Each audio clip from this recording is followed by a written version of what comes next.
Perhatian, PDKT Online akan dimulai beberapa saat lagi. Mari siapkan hati kita untuk memuji dan menyembah Tuhan.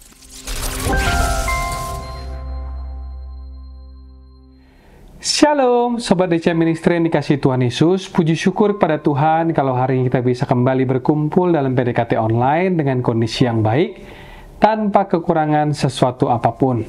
Jikalau hari-hari ini ada di antara kita yang diizinkan masuk ke dalam pencobaan, maka tetaplah percaya bahwa Tuhan selalu punya maksud yang mulia. Selama hati kita benar, yakinlah kalau Tuhan sudah menyediakan kemenangan bagi setiap kita. Sebab itu janganlah kita menjauh dari Tuhan, apalagi meninggalkan Tuhan.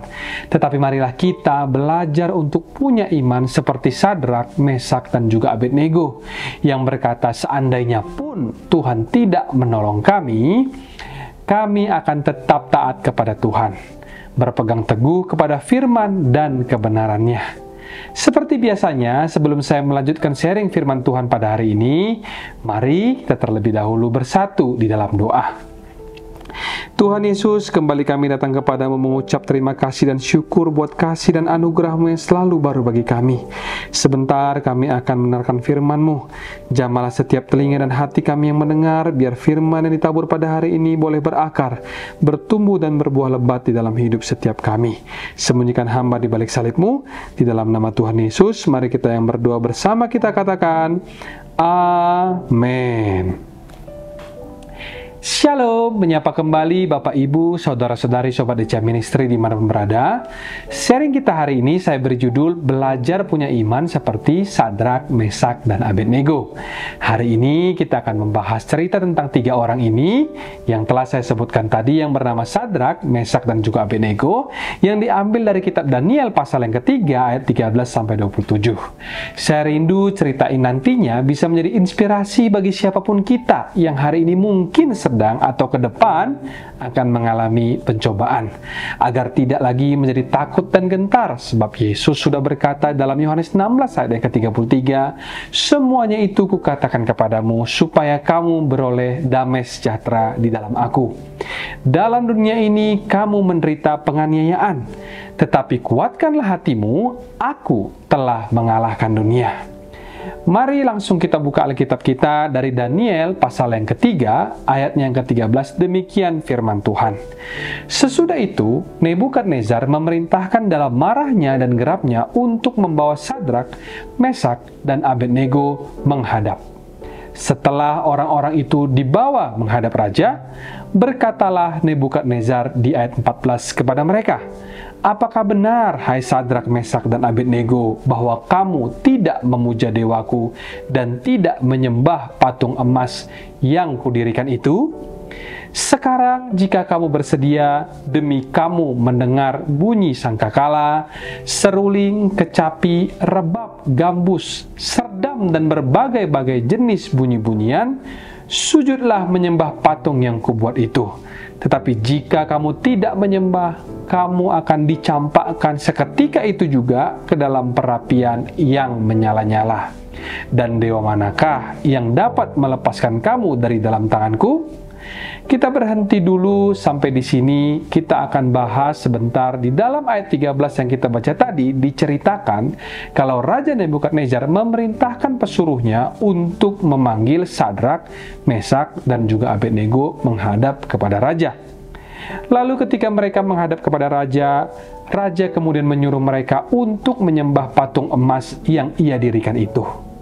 Kalau mereka menolak, maka raja akan memasukkan mereka ke dalam perapian yang menyala-nyala dan menantang mereka dengan berkata, dewa manakah yang bisa melepaskan kamu dari dalam tanganku?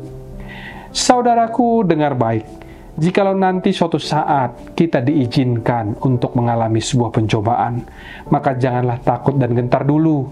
Sebab selama Tuhan beserta kita dan jikalau kita adalah orang-orang yang benar, maka janganlah khawatir sebab Tuhan sudah pasti menyediakan kemenangan bagi kita di sana. Dikatakan di ayat selanjutnya di ayat 16, lalu Sadrak, Mesak, dan Abednego menjawab Raja Nebukadnezar begini, tidak ada gunanya kami memberi jawab kepada tuanku dalam hal ini. Jika Allah kami yang kami puja sanggup melepaskan kami, maka Ia akan melepaskan kami dari perapian yang menyala-nyala itu dan dari dalam tangan-Mu ya Raja. Tetapi seandainya pun tidak, inilah iman yang luar biasa dari Sadrak, Mesak, dan juga Abednego. Hendaklah Tuanku mengetahui ya Raja bahwa kami tidak akan memuja dewa Tuanku dan tidak akan menyembah patung emas yang Tuanku dirikan itu. Ketiga orang ini, yaitu Sadrak, Mesak, dan juga Abednego, menjawab ancaman raja dengan tidak sama sekali berbasa-basi. Mereka bertiga tetap menjawab raja dengan sopan, tetapi mereka memberi jawab kepada raja dengan tegas. Salah satu dari antara mereka berkata, "Tidak ada gunanya kami memberi jawab dalam hal ini. Itu bukanlah bermaksud untuk kurang ajar kepada raja, tetapi di sini mereka hendak berterus terang. Kalau raja sudah berkata demikian kepada mereka, maka apa boleh buat, ya kan?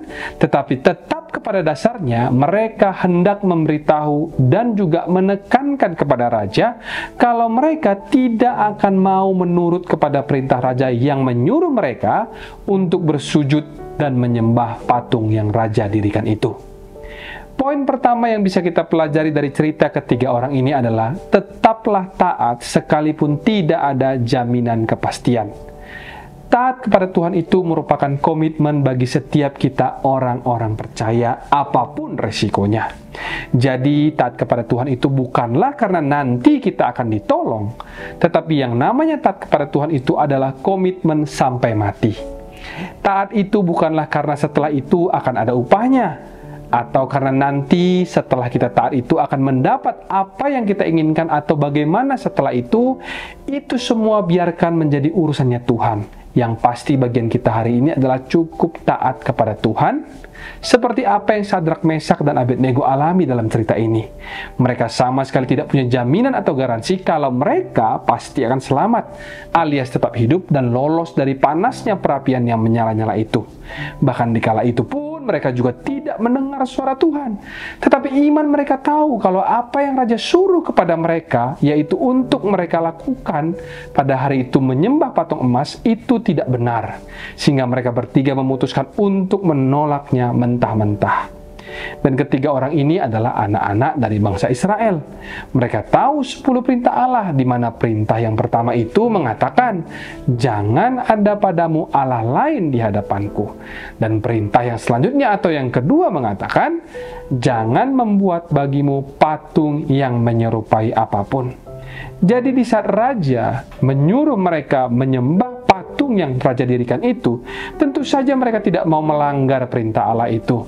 Jadi misalkan jikalau hari-hari ini kita belum mendapat tuntunan daripada Tuhan harus melakukan apa, dan kita nggak tahu harus ke kiri ataupun juga ke kanan, maka janganlah kita menyimpang ke kanan maupun ke kiri.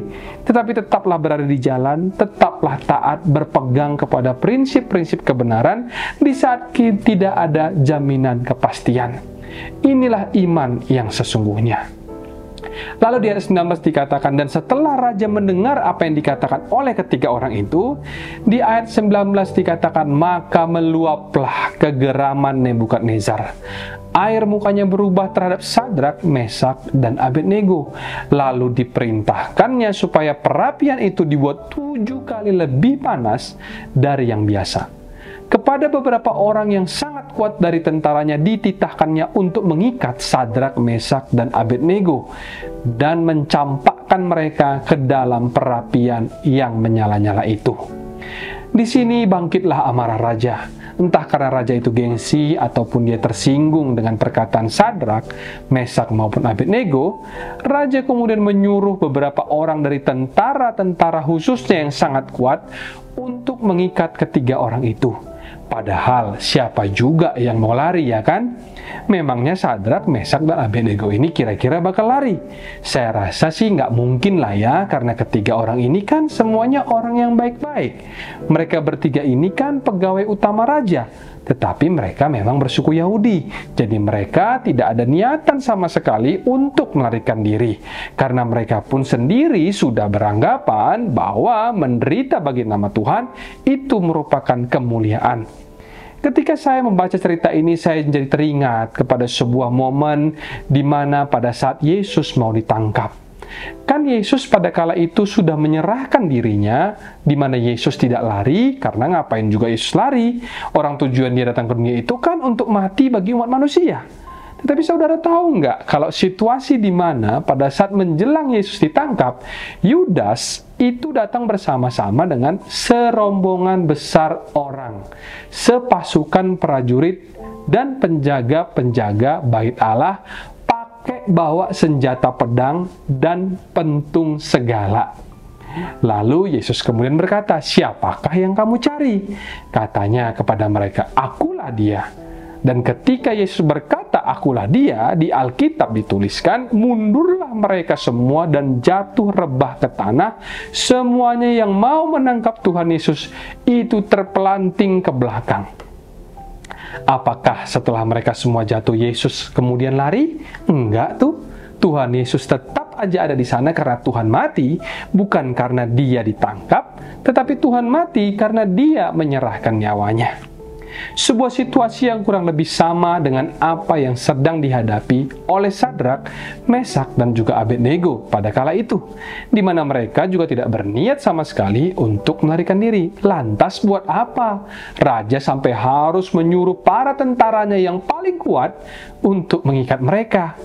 Inilah sebuah pewahyuan yang bisa kita tangkap dari cerita ini, di mana terkadang atau ada kalanya yang namanya aniaya ataupun penderitaan yang kita derita itu sepertinya berlebihan. Padahal di satu sisi kita merasa kayaknya aku sudah berserah penuh, tetapi kok masih juga dihajar terus oleh permasalahan yang bertubi-tubi.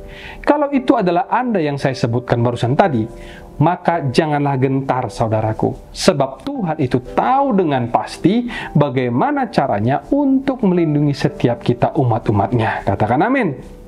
Lalu kemudian kita lanjut baca di ayat yang ke-21, dikatakan, "Lalu diikatlah ketiga orang itu dengan jubah, celana, topi dan pakaian-pakaian mereka yang lain, dan dicampakkan ke dalam perapian yang menyala-nyala.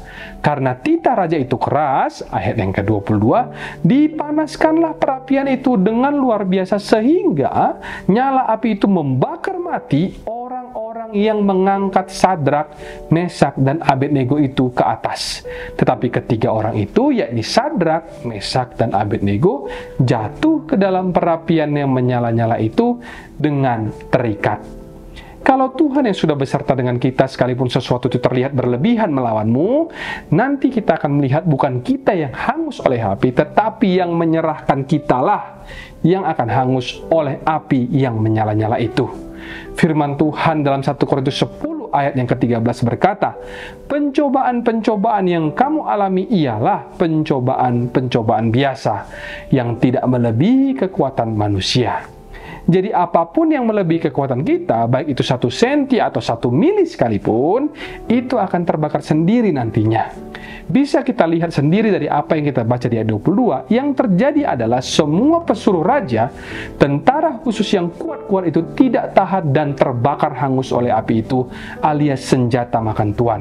Sementara Sadrak, Mesak, dan juga Abednego, ketiga-tiganya baik-baik saja. Kemudian di ayat 24 dikatakan, "Terkejutlah Raja Nebukadnezar lalu bangun dengan segera. Berkatalah ia kepada para menterinya, 'Bukankah 3 orang yang telah kita campakkan dengan terikat ke dalam api itu?' Jawab mereka kepada raja, 'Benar ya Raja,' katanya. 'Tetapi ada 4 orang kulihat berjalan-jalan dengan bebas di tengah-tengah api itu. Mereka tidak terluka, dan yang keempat itu rupanya seperti anak dewa.'" 3 orang tadi, orang-orang yang biasa yang tidak latih secara militer, itu malah berjalan-jalan di dalam perapian. Bersama dengan, catat ini saudaraku, bersama dengan seorang pribadi yang rupanya atau perawakannya atau bentuknya seperti anak dewa katanya. Inilah penampakan Yesus Kristus di Perjanjian Lama, inilah anak Allah. Seorang yang keempat yang dimaksud oleh raja yang rupanya seperti anak dewa itu. Di ayat 26, lalu Nebukadnezar mendekati pintu perapian yang bernyala-nyala itu, berkatalah ia, "Sadrak, Mesak, dan Abednego, hamba-hamba Allah yang maha tinggi, keluarlah dan datanglah kemari." Lalu keluarlah Sadrak, Mesak, dan juga Abednego dari api itu. Dan waktu mereka keluar dari api itu, mereka cuma bertiga, bukan berempat, sebab yang satu itu tetap tinggal di dalam api atau kembali ke surga. Dan para wakil raja, para penguasa, para bupati, dan para menteri raja datang berkumpul di ayat 27. Mereka melihat bahwa tubuh orang-orang ini tidak mempan oleh api itu, bahwa rambut di kepala mereka tidak hangus, jubah mereka tidak berubah apa-apa, bahkan bau kebakaran pun tidak ada pada mereka. Sadarkah saudara kalau perlindungan Tuhan itu totalitas? Tuhan tidak pernah berkata sama kita kalau dia hanya bisa melindungi kita itu hanya sampai setengah jalan, lalu selebihnya dia tidak bisa apa-apa. Tidak, saudaraku.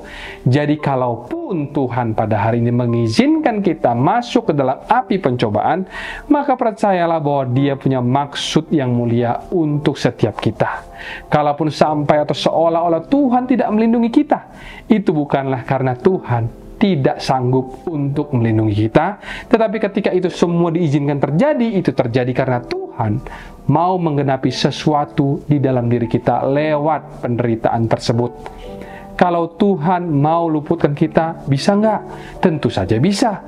Tetapi kalau sampai Tuhan tidak meluputkan, itu berarti Tuhan akan menyertai kita selama berada di dalam penderitaan itu untuk tabah. Waktu Sadrak, Mesak, dan Abednego masuk ke dalam api itu, tidak ada jaminan bagi mereka. Kalau pada akhirnya ternyata mereka bukanlah bertiga, tetapi mereka berempat. Dan mereka juga sama sekali tidak jadi mati, bahkan sama sekali tidak terluka. Sebagai manusia, di saat mereka masuk ke dalam api, pasti mereka merasa takut.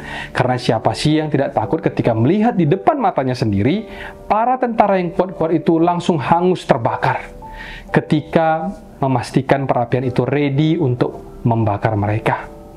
Tetapi pada saat itu terjadi, Sadrak, Mesak, dan Abednego tahu, kalaupun mereka harus mati, mereka akan masuk surga meskipun di perjanjian lama belum ada konsep surga yang jelas bagi umat percaya.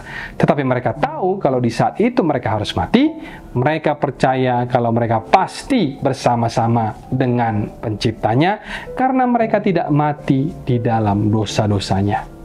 Tetapi yang terjadi kan justru malah sebaliknya. Ketika mereka mulai masuk ke dalam perapian yang menyala-nyala itu, loh, kok nggak terjadi apa-apa? Dan dari sini kita bisa mengerti bahwa jangan kita pernah masuk ke dalam pencobaan itu dengan harapan kalau Tuhan akan segera mengeluarkan kita. Tetapi marilah kita berkata apapun yang terjadi, kita mau tetap setia. Keluar ataupun nggak keluar dari pencobaan ini, kita mau percaya Tuhanlah yang akan bertanggung jawab atas hidup setiap kita. Yang kita mau pastikan selalu adalah hati kita tetap terpaut dan bersandar melekat kepadanya. Poin kedua, tetaplah berdoa agar iman kita senantiasa kuat. Orang yang beriman itu harus berprinsip. Dan kalau kita mau jadi orang yang berprinsip, maka kita mesti membangun kehidupan doa yang solid dan juga kuat. Di saat kita membangun kehidupan doa kita, maka Allah akan bekerja di dalam hati kita untuk mengubah setiap hati yang ragu maupun bimbang, serta menaruh kebenaran di dalamnya. Sewaktu berada di Taman Getsemani, Yesus ngomong kepada murid-muridnya begini, "Tidak sanggupkah kamu berdoa 1 jam saja dengan aku? Berjaga-jagalah dan berdoalah, supaya kamu jangan jatuh ke dalam pencobaan." Tetapi ketika Yesus kembali pula, ia mendapati mereka sedang tertidur. Dan apa yang selanjutnya terjadi, ketika Yesus ditangkap, semua murid itu melarikan diri, sekalipun ada satu dari antara mereka yaitu Petrus, yang coba-coba memberanikan diri mendekat, tetapi ujungnya malah menyangkal Tuhan Yesus sebanyak 3 kali sebelum ayam berkokok 2 kali. Padahal awalnya kan Yesus sudah beritahu kepada mereka, tetapi mereka tetap tidak mau berdoa, malah tertidur dengan alasan mengantuk, bersedihlah, dan lain sebagainya. Dan tiba saat pencobaan itu datang, semua murid gagal ujian. Itulah mengapa kita perlu untuk terus berdoa supaya jangan kita dikalahkan oleh pencobaan, karena berdoa itu tidak hanya sanggup untuk meluputkan kita dari penderitaan, tetapi doa juga akan membuat hati kita menjadi tabah saat melaluinya. Ada begitu banyak kejadian maupun perkara yang tidak masuk akal terjadi di dalam hidup ini. Banyak kesaksian orang-orang yang kita dengar bagaimana mereka diluputkan. Tetapi terkadang ada pula yang tidak diluputkan, alias harus berhadapan dengan yang namanya penderitaan. Tetapi disinilah doa akan membuat seseorang itu tabah dan kuat untuk melaluinya. Terkadang kalau kita melihat sebuah pencobaan yang dialami oleh seseorang, mungkin kita sendiri yang bertanya, kok bisa ya dia setabah itu? Mungkin kalau kita yang mengalami itu, kita merasa tidak sanggup. Tetapi itulah pekerjaan Roh Kudus. Roh Kudus itu memberikan kepada setiap orang ketabahan sesuai dengan porsinya masing-masing. Roh Kudus itu jugalah yang memberikan kepada seseorang sebuah iman yang spesial dan khusus bagi tiap orang, sehingga ketika orang itu diizinkan mengalami sebuah pencobaan yang berat, orang tersebut bukan hanya tabah, tetapi dia semakin cinta kepada Tuhan Yesus, dan semakin lagi menjadi berkat dan juga kesaksian yang ujungnya selalu akan ada pengharapan dan juga kemenangan. Doa bukan hanya sanggup meluputkan kita dari derita, tapi doa juga sanggup membuat hati kita tabah melalui pencobaan apapun. Jadi jangan pernah kita menjadi orang yang negative thinking atau curiga kalau sama Tuhan, seolah-olah Tuhan itu merancangkan suatu hal yang buruk bagi kita. Tidak, saudaraku, sebab firman Tuhan yang ada di Yeremia 29 ayat yang ke-11 sudah berkata, sebab aku ini mengetahui rancangan-rancangan apa yang ada padaku mengenai kamu. Demikianlah firman Tuhan, yaitu rancangan damai sejahtera dan bukan rancangan kecelakaan, untuk memberikan kepadamu hari depan yang penuh harapan. Sebab itu janganlah kamu khawatir akan hari esok, kata Yesus dalam Matius 6 ayatnya yang ke-34. Karena hari besok mempunyai kesusahannya sendiri. Kesusahan sehari cukuplah untuk sehari. Marilah kita terus berdoa untuk mempersiapkannya. Waktu kita berdoa di dalam nama Tuhan Yesus, mari kita berkata, apapun yang saya hadapi, saya yakin kalau Tuhan luputkan saya, puji Tuhan. Seandainya pun tidak, saya mau percaya dan yakin pasti Tuhan sudah mempersiapkan iman saya untuk saya bisa menghadapinya. Jikalau Nebukadnezar dalam tanda kutip memanggilmu di depan nanti, maka janganlah takut dan gentar. Hadapilah bersama dengan Tuhan. Ketika kita berdoa, kuasa Tuhan itu nyata bekerja. Justru di saat kita sedang merasa lemah, kuasa Tuhan menjadi sempurna. Seperti jawab Tuhan kepada Paulus dalam 2 Korintus 12 ayat yang ke-9. Tetapi jawab Tuhan kepadaku, cukuplah kasih karuniaku bagimu, sebab justru dalam kelemahanlah kuasaku menjadi sempurna. Saya ulang kembali 2 poin yang dapat kita pelajari dari sharing kita hari ini. Yang pertama, tetaplah taat sekalipun tidak ada jaminan kepastian. Dan yang kedua, tetaplah berdoa agar iman kita senantiasa kuat. Mari kita jalani hidup ini bersama-sama dengan Tuhan. Demikian sharing hari ini. Mari kita bersatu di dalam doa. Tuhan Yesus yang baik, terima kasih buat firman-Mu. Biar dalam segala apapun kondisi yang kami hadapi hari ini, kami selalu memuji dan menyembah Tuhan. Ajarlah setiap kami untuk selalu taat dan setia kepadamu. Dan ajarlah kami juga untuk selalu berdoa, karena doa adalah nafas hidup setiap kami orang percaya. Tuntunlah setiap kami Sobat DJ Ministry di mana berada Tuhan. Biarlah kasih-Mu yang memulihkan dan memberkati hidup setiap kami. Di dalam nama Tuhan kami Yesus Kristus, mari kita sama-sama percaya dan berdoa, katakan amin. Mari kita angkat tangan dan buka hati untuk menerima berkat daripada Tuhan. Terimalah kiranya berkat dari Allah Bapa, cinta kasih Tuhan Yesus Kristus, penyertaan Allah Roh Kudus akan menyertai hidupmu mulai hari ini, bahkan sampai kali yang kedua Tuhan Yesus datang menjemput kita, namamu tercatat di dalam kitab kehidupan. Dalam nama Tuhan Yesus yang percaya dan diberkati, katakan bersama, amin, amin, amin. Tuhan Yesus memberkati. Shalom dan sampai jumpa.